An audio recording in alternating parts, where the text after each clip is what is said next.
आज एक बार फिर से साबित हो गया कि मोदी की कूटनीति का कोई जवाब नहीं। मोदी की कूटनीति के सामने दुनिया का हर देश नतमस्तक हो रहा है और इस बार इसका सबसे बड़ा गवाह बना चीन। चीन जैसे आर्थिक महाशक्ति को भी आखिरकार भारत के कूटनीतिक और अंतर्राष्ट्रीय दबाव के सामने झुकना ही पड़ा। नमस्कार दोस्तों, मैं साहिल चौधरी आप सबका स्वागत करता हूं आप ही के चैनल इंडिया टॉक्स पर। हमारे चैनल को सब्सक्राइब करके यहां वापस आने के लिए आपका बहुत बहुत शुक्रिया।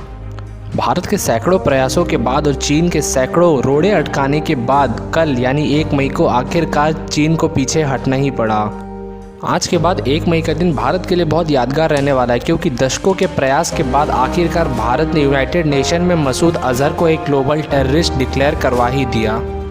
और सबसे बड़ी हैरानी की बात यह है कि इस बार चीन ने वीटो क्यों नहीं किया। इस बार चीन ने मसूद अजहर को डिक्लेयर होने वाले प्रस्ताव को रोका क्यों नहीं, इसके बारे में आज हम पड़ताल करेंगे। सबसे पहले ये जानते हैं कि इस बैन का मसूद अजहर पे क्या असर होगा।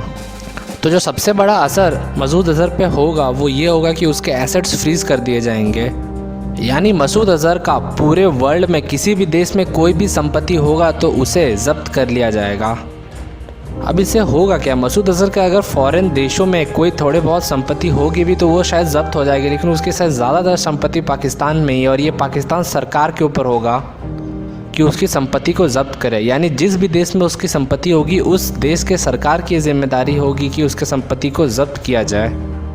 लेकिन हम सब जानते हैं कि पाकिस्तान ऐसा कुछ भी नहीं करेगा, क्योंकि पाकिस्तान उसके संपत्ति को जब्त करना तो दूर की बात है बल्कि खुद उसे पैसे देगा ताकि वो भारत और बाकी देशों में अपने आतंकवादी एक्टिविटीज़ को फैला सके।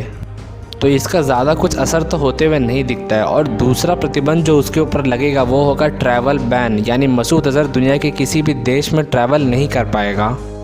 अब इसका भी कोई बहुत बड़ा असर होता हुआ नहीं दिख रहा है, क्योंकि मसूद अजहर वैसे भी पाकिस्तान छोड़ के किसी और देश में जाने वाला नहीं है, चाहे वो मसूद अजहर हो या कोई भी पाकिस्तानी आतंकवादी हो। क्योंकि अगर वो किसी और देश में जाते हैं तो ऐसी बहुत ज़्यादा संभावना है कि उन्हें उस देशों से अरेस्ट कर लिया जाएगा।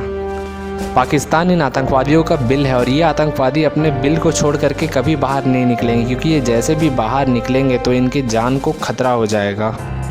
बस एक असर ये हो सकता है कि पाकिस्तान के ऊपर बहुत ज़्यादा इंटरनेशनल प्रेशर पड़ेगा कि वो मसूद अजहर के ऊपर कोई एक्शन ले। और अगर फ्यूचर में मसूद अजहर का संगठन जैसे मोहम्मद कोई भी आतंकवादी घटना को अंजाम देता है तो पाकिस्तान बुरी तरीके से फंस सकता है इंटरनेशनली, और पाकिस्तान के ऊपर बहुत सारे बैन्स भी लगाए जा सकते हैं अमेरिका और बाकी बड़े देशों द्वारा। वैसे देखा जाए तो इन एक्ट्स का रियलिटी में कोई ज़्यादा असर तो नहीं होता है, लेकिन ये एक तरह से साइकोलॉजिकल एक्ट्स माने जाते हैं जो किसी भी देश के ऊपर प्रेशर बिल्डअप करते हैं। अब सोचने की बात यह है कि इस बार चाइना ने वीटो पावर का इस्तेमाल क्यों नहीं किया। तो इसकी सबसे बड़ी वजह हो सकती है हाल ही में पीएम मोदी चीन जाकर शी जिनपिंग से बात करके आ रहे हैं और यूएसए, यूके और फ्रांस की तरफ से चीन के ऊपर बहुत ज़्यादा दबाव डाला जा रहा था, क्योंकि भारत के कहने पर इन तीनों देशों ने ही आगे आकर मसूद अजहर को बैन करने वाला प्रस्ताव को सामने लाया था और चीन इनके प्रस्ताव को बार बार खारिज कर रहा था, जिससे ये देश बहुत ज़्यादा नाराज़ थे।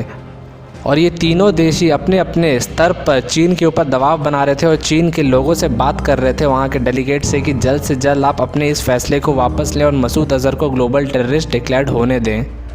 और चाइना ये समझ गया था कि वो ज़्यादा समय तक भारत से इस तरह का पंगा नहीं ले सकता है, वो भारत के सामने अपनी कूटनीति का और ज़्यादा इस्तेमाल नहीं कर सकता है, वरना ये सारे देश चीन के खिलाफ हो जाते। चीन बहुत शातिर देश है, वो इस बार जान रहा था कि लगभग यूनाइटेड नेशन का हर एक देश इस बार भारत के साथ खड़ा था और वो एक पाकिस्तान के लिए इतने सारे देशों से पंगा नहीं लेना चाहता था, इसलिए उसने इस बार अपने वीटो पावर का इस्तेमाल नहीं किया और जैसे मोहम्मद के सरगना मसूद अजहर को इंटरनेशनल टेररिस्ट घोषित होने दिया।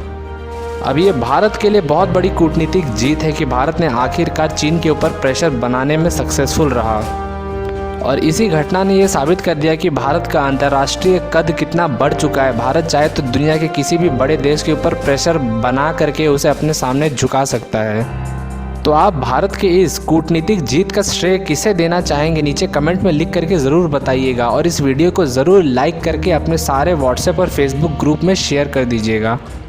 तो डिफेंस जगत के ऐसे ही मज़ेदार वीडियोस देखते रहने के लिए सब्सक्राइब कीजिए इंडिया टॉक्स को। तो मिलते हैं अगले वीडियो में, तब तक के लिए थैंक्स फॉर वॉचिंग।